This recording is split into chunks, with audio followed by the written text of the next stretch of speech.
Hello dear students, the economics classroom में आपका स्वागत है। संस्कृत की प्रसिद्ध सूक्ति है, उद्यमेन ही सिद्ध्यन्ति कार्याणि न मनोरथैः। अर्थात परिश्रम से कार्य सिद्ध होता है, मात्र इच्छा से नहीं। तो आइए परिश्रम के साथ आगे बढ़ते हैं। सतत अभ्यास और परिश्रम ही सफलता सुनिश्चित करता है, और सफलता पाने के लिए सबसे प्रभावी मंत्र है परिश्रम। इसीलिए तो कहा जाता है कि परिश्रम ही सफलता की कुंजी है। आप तो यह भी जानते हैं कि करत करत अभ्यास के जड़मति हो सुजान, अर्थात अभ्यास करके मूढ़मति भी ज्ञानी हो सकता है। तो आइए पढ़ते हैं परिश्रम के साथ और आगे बढ़ते हैं। अब बताइए कि हम क्यों पढ़ते हैं। आप कहेंगे कि शिक्षा प्राप्त करने के लिए, शिक्षित होकर रोजगार पाने के लिए, या बेरोजगारी से मुक्ति के लिए, या आप कह सकते हैं जीविकोपार्जन के लिए। जी हाँ, यही बातें हमें कर्मशील बनने की प्रेरणा देती हैं। आप जानते हैं कि भूमि और पूंजी की तरह ही श्रम भी उत्पत्ति या उत्पादन का एक प्रमुख साधन है। प्रत्येक व्यक्ति को अपनी आवश्यकताओं को पूर्ण करने के लिए किसी न किसी प्रकार का श्रम अर्थात कार्य करना पड़ता है। यह बात इतनी ही महत्वपूर्ण है कि हमारी सरकार में एक मंत्रालय बनाया गया है, श्रम एवं रोजगार मंत्रालय। इस चर्चा से आपने अनुमान लगा ही लिया होगा कि आज हम क्या पढ़ने वाले हैं। आप यहाँ देख रहे हैं कि हम आज पढ़ने जा रहे हैं टेक्स्ट बुक का अध्याय 7, जो है रोजगार समृद्धि, अनौपचारीकरण एवं अन्य मुद्दे। अब पाठ के नाम का आशय समझते हैं। रोजगार को इंग्लिश में एम्प्लॉयमेंट, लाइवलीहुड या बिजनेस आदि शब्दों से पुकारते हैं। अपनी आजीविका चलाने के लिए प्रतिदिन किए जाने वाले काम को रोजगार या परिश्रम कहते हैं। आप बहुत सी आजीविकाओं से भली भांति परिचित हैं, जैसे डॉक्टर, इंजीनियर, वकील, मैनेजर, शिक्षक, विभिन्न प्रकार के मजदूर, कलाकार, श्रमिक इत्यादि। अगले क्रम में बात करते हैं हम समृद्धि की। आपने निर्धनता के पाठ में पढ़ा है कि रोजगार से आय प्राप्त होती है और निर्धनता दूर होकर शयने शयने समृद्धि आती है। यहाँ आर्थिक समृद्धि से हमारा तात्पर्य है किसी समयावधि में किसी अर्थव्यवस्था में होने वाली वास्तविक आय में वृद्धि से। यदि किसी देश के सकल घरेलू उत्पाद और प्रति व्यक्ति आय में वृद्धि होती है तो कहा जाएगा कि उस देश में आर्थिक समृद्धि हो रही है। अनौपचारीकरण। पिछली कक्षा 10 में आपने पढ़ा था कि श्रम बल को औपचारिक तथा अनौपचारिक दो वर्गों में विभाजित किया गया है। औपचारिक क्षेत्र फॉर्मल सेक्टर ऑफ एम्प्लॉयमेंट से अभिप्राय अर्थव्यवस्था के संगठित क्षेत्र से है। इसमें वे सभी सरकारी विभाग, सार्वजनिक उद्यम तथा निजी उद्यम सम्मिलित किए जाते हैं जिनमें 10 या 10 से अधिक श्रमिक कार्य करते हैं।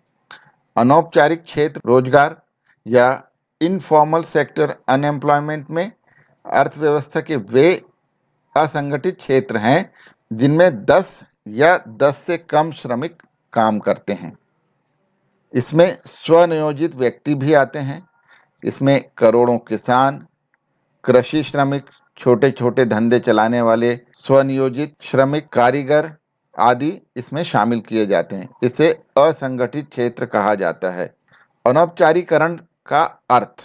अनौपचारीकरण एक ऐसी स्थिति है जिसमें समय के साथ औपचारिक क्षेत्र में कार्यबल अर्थात वर्कफोर्स के प्रतिशत में घटने की प्रवृत्ति तथा अनौपचारिक क्षेत्र में बढ़ने की प्रवृत्ति पाई जाती है। परिचय से हम अपने पाठ की शुरुआत करते हैं। आप जानते ही हैं, लोग तरह तरह के काम करते हैं। अगर कोई पूछे कि लोग काम क्यों करते हैं, तो हमारा उत्तर होगा लोग आजीविका के लिए कार्य करते हैं। कुछ लोग खेतों में काम करते हैं, कारखानों में, बैंकों में, दुकानों में आदि अनेक कार्यस्थलों में लोग काम करते हैं। कुछ व्यक्ति घर पर भी काम करते हैं। घर पर होने वाले कामों की गिनती असीमित है। प्रत्येक कार्यरत व्यक्ति सक्रिय रूप से राष्ट्रीय आय में योगदान प्रदान करता है। अनेक माध्यम से वह विभिन्न आर्थिक क्रियाओं में भाग लेकर देश के आर्थिक विकास में हिस्सेदार भी बनता है। सही अर्थों में जीविकोपार्जन यही है। हम केवल अपने लिए काम नहीं करते, अपने ऊपर निर्भर व्यक्तियों की आवश्यकताओं को पूरा करने के लिए भी हम काम करते हैं और गर्व का अनुभव करते हैं। कार्यशील व्यक्तियों के अध्ययन से हमें देश में रोजगार की प्रकृति, गुणवत्ता आदि के विषय में जानकारी प्राप्त होती है। इससे हमें मानवीय संसाधनों को जानने और उनके उचित प्रयोग की योजनाएं बनाने में भी सहायता मिलती है। इससे विभिन्न उद्योगों तथा क्षेत्रों के राष्ट्रीय आय में योगदान के विश्लेषण करने में भी सहायता मिलती है। यह समाज के सीमांत वर्गों, बाल श्रमिकों आदि के शोषण की समस्याओं का निदान करने में भी सहायक सिद्ध होते हैं। आप जानते ही हैं कि उत्पादन के साधन हैं भूमि, पूंजी, श्रम, साहस तथा संगठन या उद्यमशीलता। यहाँ हम श्रम की चर्चा करते हैं क्योंकि आगे श्रमिक वह है जो श्रम करता है। तो आइए देखते हैं श्रम।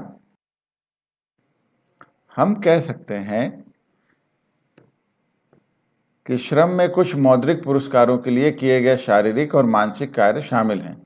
इस तरह कारखानों में काम करने वाले श्रमिक, डॉक्टर, अधिवक्ता, अधिकारी और शिक्षक सभी सेवाएं श्रम में शामिल हैं।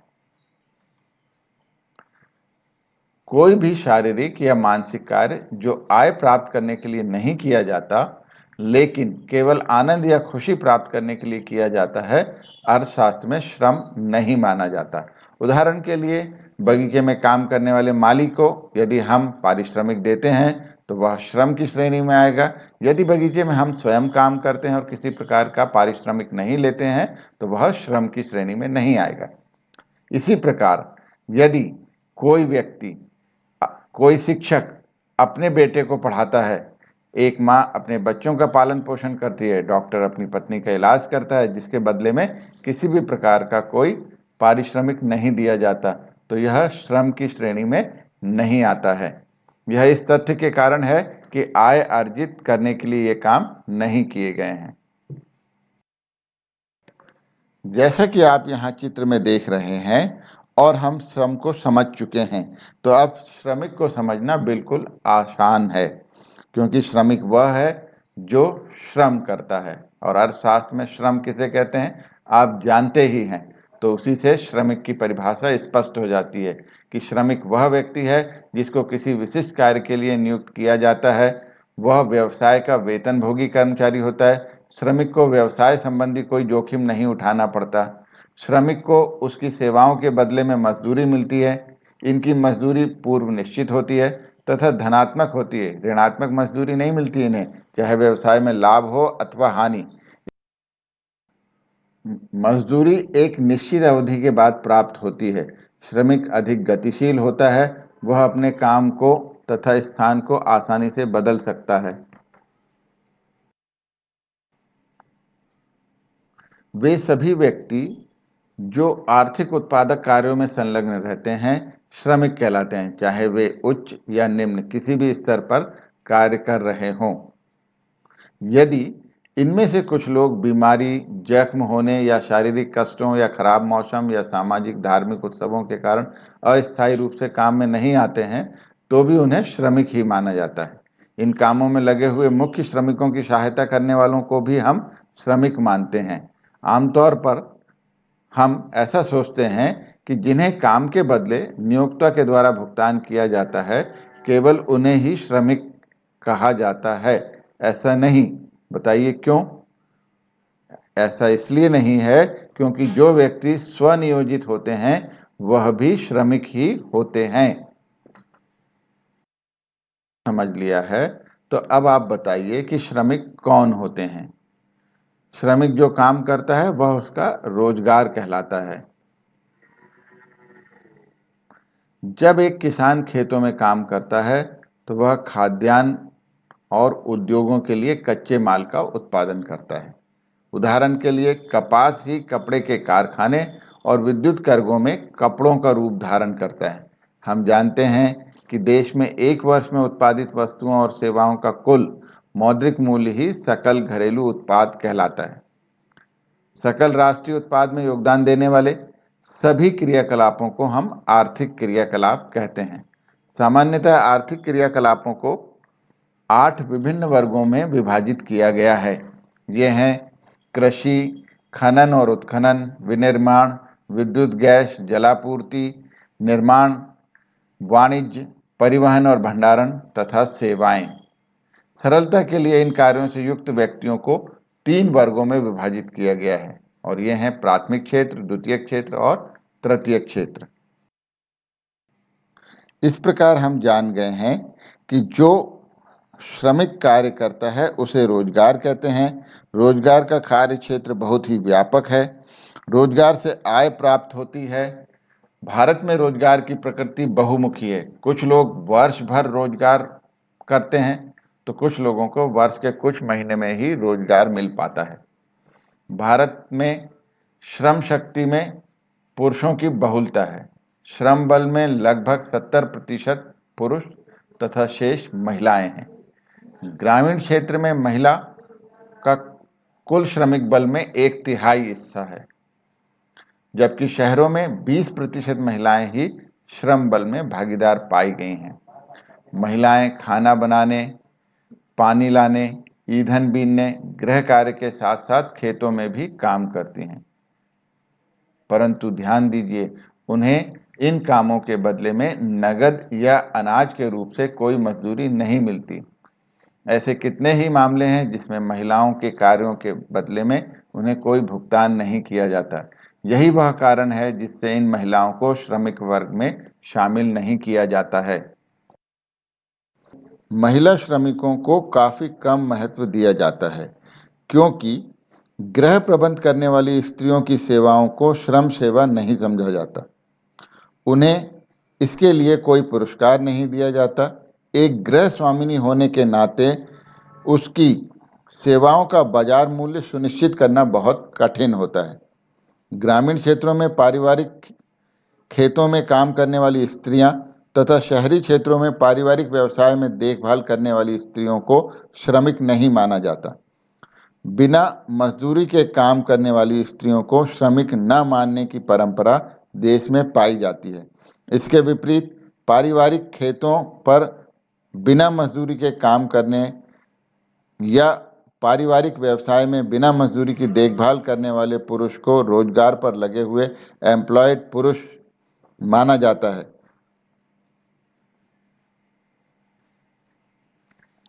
अब हम चर्चा कर लेते हैं मजदूरों के प्रकार की। आप देख रहे हैं बॉक्स में दिखाया गया है सेल्फ एम्प्लॉयड और हायर्ड वर्कर्स को। स्वनियोजित मजदूर की हम बात कर रहे थे। स्वनियोजित मजदूर में वे सभी मजदूर आते हैं जो अपने उद्यम के स्वामी एवं संचालक स्वयं होते हैं। इन्हें हम स्वनियोजित मजदूर कहते हैं। भाड़े के मजदूर में वे लोग आते हैं जो भाड़े पर अर्थात मजदूरी पर दूसरों के यहाँ काम करते हैं तथा अपनी सेवाओं के बदले में पुरस्कार या मजदूरी या वेतन प्राप्त करते हैं। भाड़े के मजदूर 2 प्रकार के होते हैं, नियमित तथा अनियमित।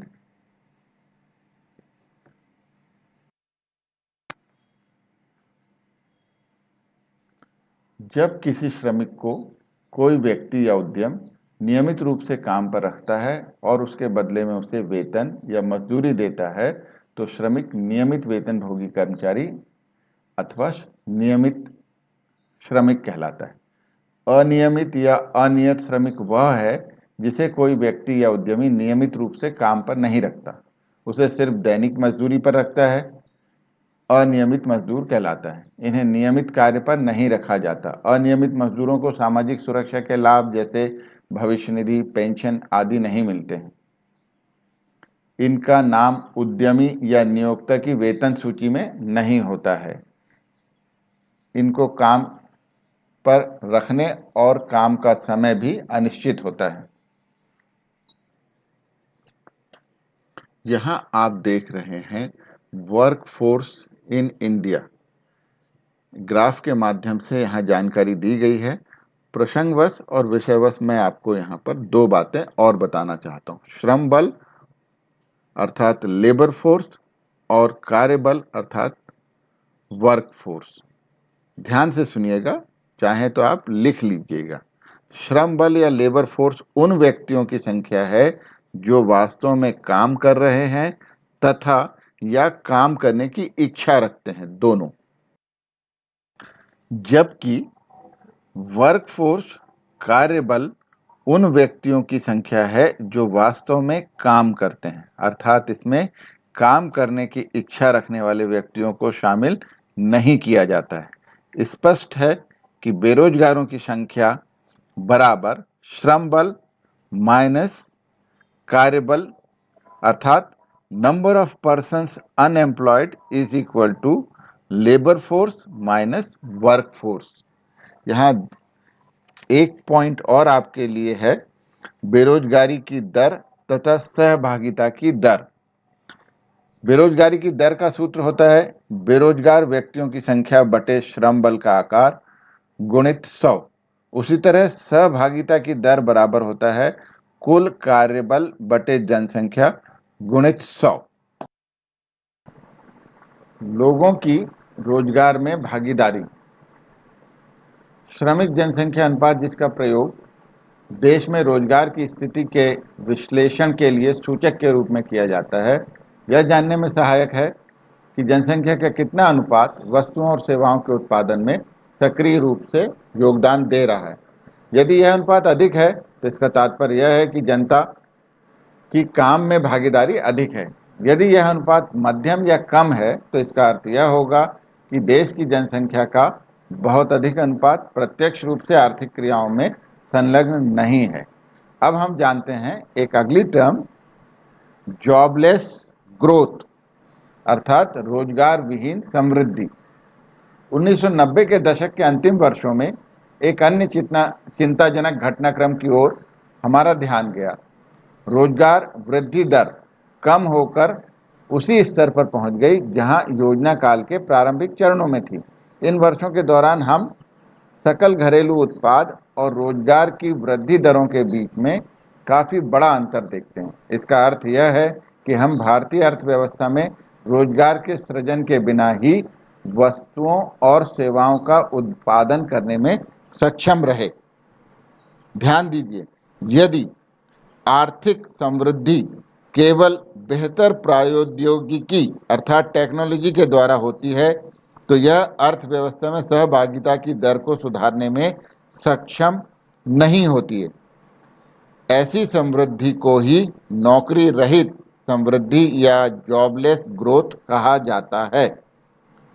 तो इसे ध्यान से समझ लेते हैं कि जॉबलेस ग्रोथ या नौकरी रहित समृद्धि वह स्थिति होती है जिसके अंतर्गत अर्थव्यवस्था में उत्पादन का स्तर तो बढ़ता है किंतु रोजगार के अवसरों में उसी अनुपात में वृद्धि नहीं होती।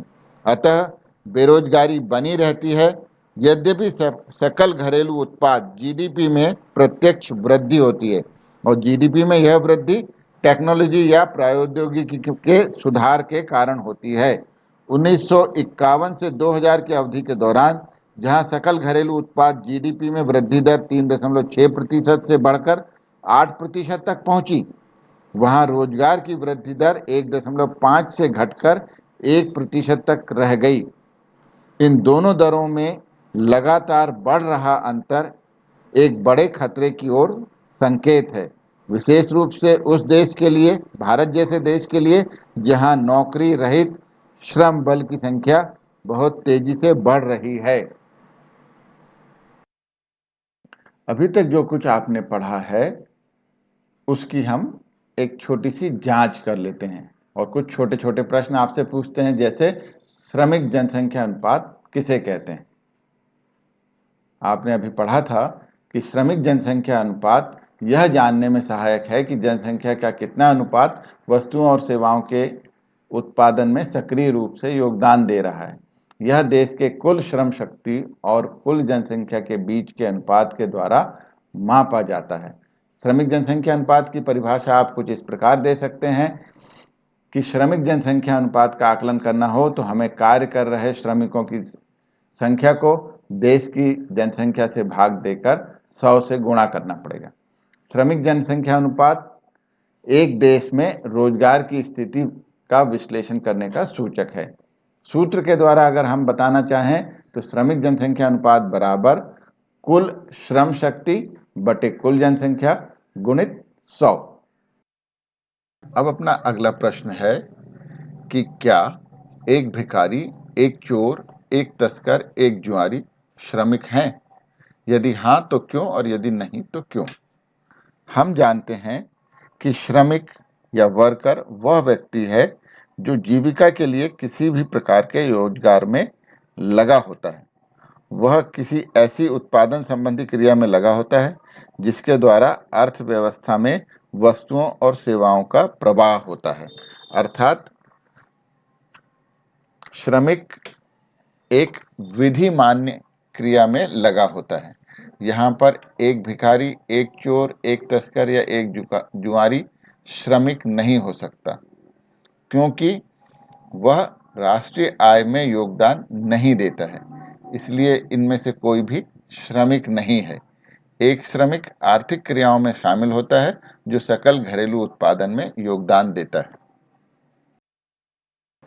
उसी तरह से एक और प्रश्न आपके लिए है कि मीना एक गृहिणी है, घर के कामों के साथ साथ वह अपने पति की कपड़े की दुकान में भी हाथ बटाती है, उसे एक श्रमिक माना जा सकता है क्या और क्यों? उत्तर: नहीं। मीना को श्रमिक नहीं माना जा सकता क्योंकि उसके काम के लिए उसे कोई भुगतान नहीं किया जा रहा है। महिलाओं द्वारा परिवार के लिए किए गए अनेक कार्यों को आर्थिक या उत्पादक गतिविधि नहीं माना जाता है। यद्यपि मीना के योगदान के लिए मेरी राय में उसे श्रमिक माना जाना चाहिए, परंतु यहाँ यह सही है कि मीना के द्वारा पति की दुकान में हाथ बटाया जाता है, परंतु काम का लाभ और श्रेय पति को मिलेगा। अतः मीना को श्रमिक नहीं माना जा सकता क्योंकि उसे इस काम के बदले कोई मौद्रिक भुगतान नहीं किया जाता। आज भी महिलाएं इस परिभाषा में सुधार किए जाने के लिए बाट जोह रही हैं। यहाँ किसे असंगत माना जाएगा? किसी अन्य के अधीन रिक्शा चलाने वाला, राजमिस्त्री, किसी मैकेनिक की दुकान पर काम करने वाला श्रमिक या जूते पॉलिश करने वाला लड़का? आप प्रश्न को ध्यान से पढ़ें, दोबारा पढ़ें तो आपको यही उत्तर स्पष्ट हो जाएगा। इन सब में जूते पॉलिश करने वाला लड़का सबसे अलग माना जाएगा क्योंकि अन्य सभी श्रमिक काम पर नियुक्त किए गए हैं। वे अपने नियोक्ता को सेवाएं प्रदान करते हैं और बदले में वेतन या मजदूरी के रूप में पुरस्कार पाते हैं, जबकि जूता पॉलिश करने वाला लड़का स्वनियोजित श्रमिक है और अपना व्यवसाय स्वयं संचालित करता है। दूसरे शब्दों में, वह अपने व्यवसाय में स्वयं ही लगा हुआ है। यहाँ जूता पॉलिश करने वाला लड़का असंगत माना जाएगा क्योंकि जूते पॉलिश करने वाले लड़के का अपना कार्य है, वह स्वनियोजित कार्य कर रहा है, जबकि बाकी सारे व्यक्ति किसी के अधीन मजदूरी के काम करने वाले हैं। श्रमिक दो प्रकार के होते हैं, वेतनभोगी और स्वनियोजित। स्वनियोजित श्रमिक वे होते हैं जो अपने खुद के उद्यम के मालिक और संचालक होते हैं, जबकि नियमित वेतनभोगी कर्मचारी या श्रमिक वे व्यक्ति होते हैं जो किसी उद्यम में काम पर रखे जाते हैं और उन्हें बदले में नियमित रूप से वेतन या मजदूरी दी जाती है। आज का पाठ और आज की बात बस यहीं तक। Thanks for watching, stay safe and remember, education your door to future. This is Rakesh Kumar Sharma, Nainpur.